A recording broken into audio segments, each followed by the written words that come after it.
nagkakability rin, hindi makakapunta. Kasi na.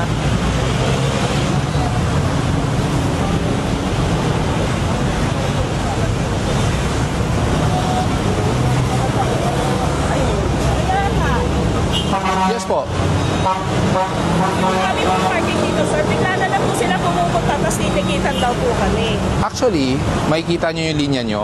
Yung linya nyo po hanggang dito. So that's your allotted parking space. Kasi po, under Republic Act 4136, the sidewalk should never be used as a parking.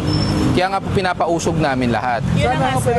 Yun na nga po, sir. Pero hindi naman po, tsaka sir, yung consistency na lang po. Minsan po nalilito din po kami. Kasi hindi naman po consistent po yung pag-enforce ninyo. Okay, I'll cut you on that. Alam nyo, hindi natin kailangan ng enforcement. Kung tayo mismo naman, yung security personnel nyo, alam naman nila yan, dapat sila na rin na nagsasabi. We don't have to be always blaming the enforcement. Kasi basic na po yan. We're not blaming the enforcement. Kagaya nga po Kasi pa-iba-iba, City Hall, MMDA. Opo, sir, nalilito na din po kami. Ay, hindi nyo, Bakit tanong yung linya yun, ha? hanggang saan po yung linya nyo? Hindi po kami niyan. Lagi po namin pinafollow yan. Sabi nila, sige, gano'n nyo na lang. Pero meron putingan, eh. Sino gumawa ng puti? Oh, pag ano Yun kayo, ang utos sa amin. Sino gumawa ng yellow?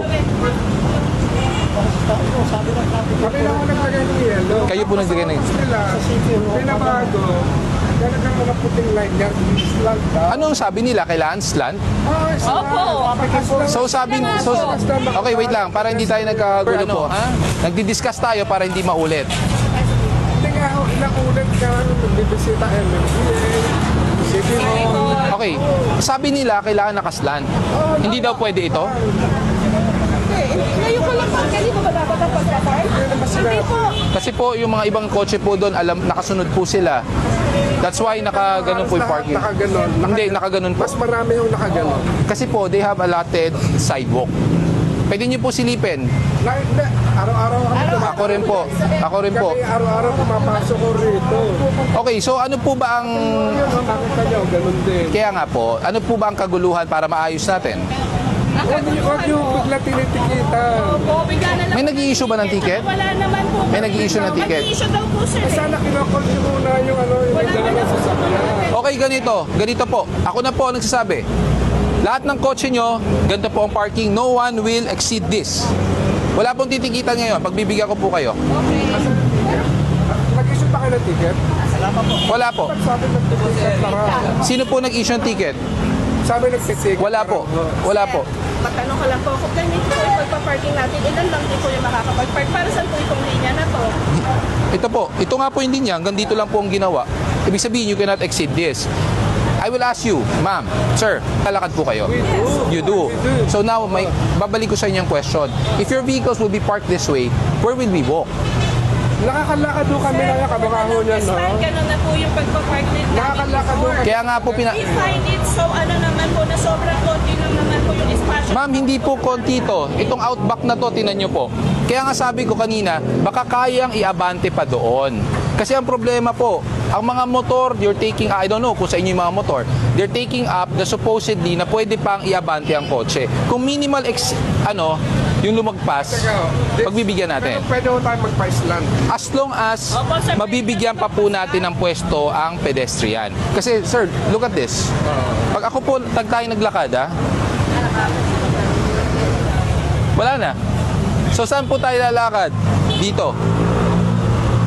At least, Second one, i-slot namin hanggang saan? at least give people, ayan po yung poste.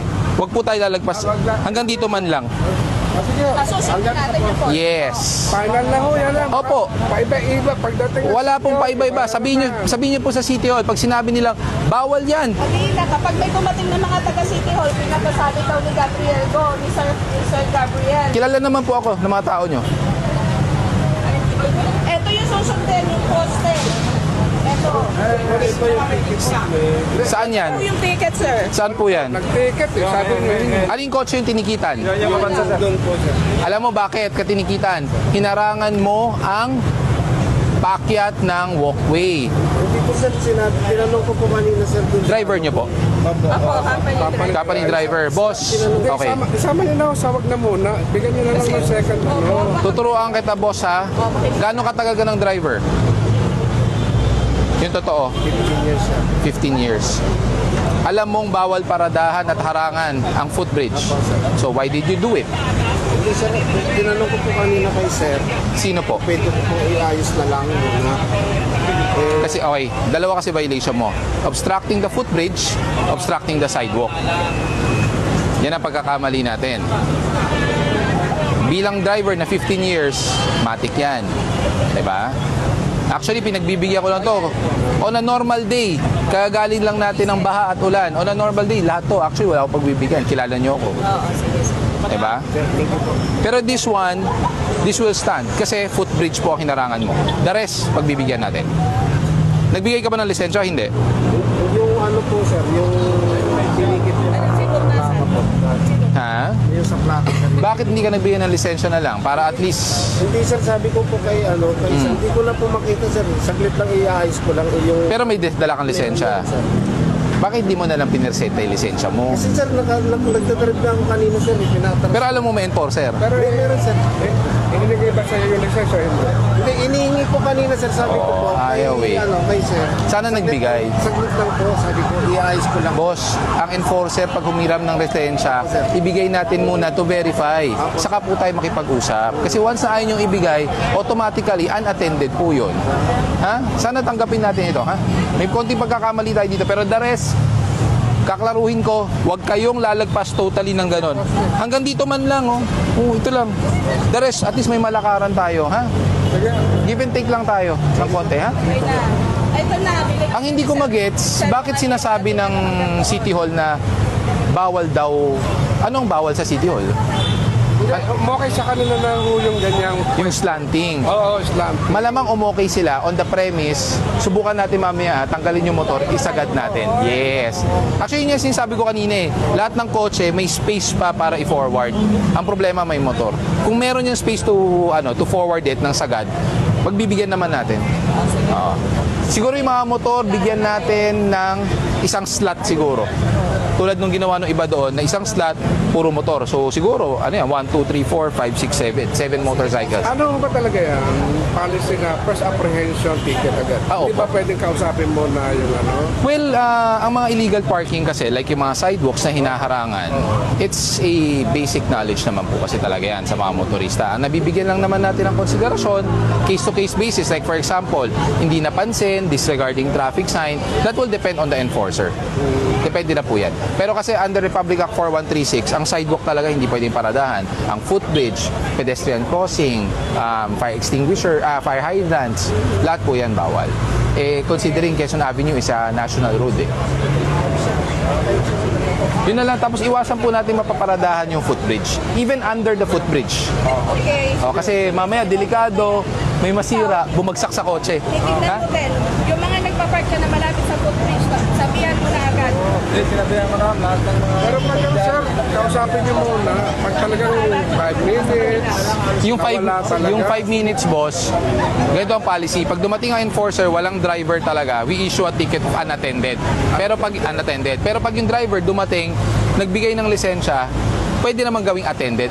Yun nga, unfortunately, sabi nga nung driver, hiniram yung lisensya, ayaw niya. Sabi niya, saglit lang. May ticket talaga. Oh. Okay. Yung 5 minutes rule namin, it applies only to towing. Pag within 5 minutes, lumagpas kayo ng 5 minutes, hindi dumating yung driver, matotow yung kotse. Doon po ina-apply yung 5 minutes. Pero ano po yun ha?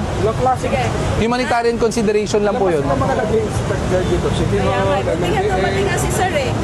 Actually, yung pinagtataka ko kasi Quezon Avenue Highway eh. Sir, this is your first time na nagpunta dito, no? Nakasama kayo, nakasama kayo. Ay, hindi po, madalas po ako. Siguro wala lang po kayo kasi I operate early in the morning, saka ng hapon. Nagpalit lang ako ngayon kasi nga, syempre iba, nabahaan. So pinili ko lang po yung mga areas na major highways talaga na we have to clear it. Saka yung mga complaints. O guard, sa susunod ha. Kayo kasi ang nagbabantay.